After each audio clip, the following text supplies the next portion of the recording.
গতিকে যিমান অখুৱা শক্তি আছে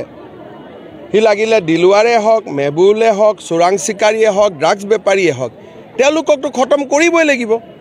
খালি খতম আৰু মইতো গুলিয়াই খতম কৰিব নোৱাৰো আইনৰ ৰাস্তা দি কৰিব লাগিব আজি মন্তব্য কৰি ৰিপিট কৰি তো এজন মুখ্যমন্ত্ৰীৰ আসনত অধিষ্ঠিত ব্যক্তিৰ পৰা যিজনে সংবিধানৰ ৰক্ষাৰ শপত লয়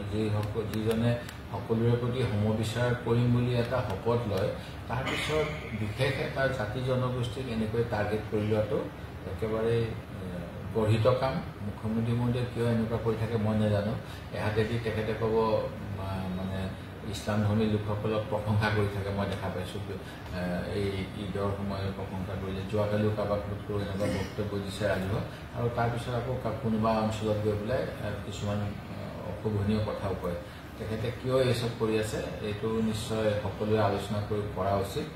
চিন্তা কৰা উচিত তেখেতৰ কি হৈছে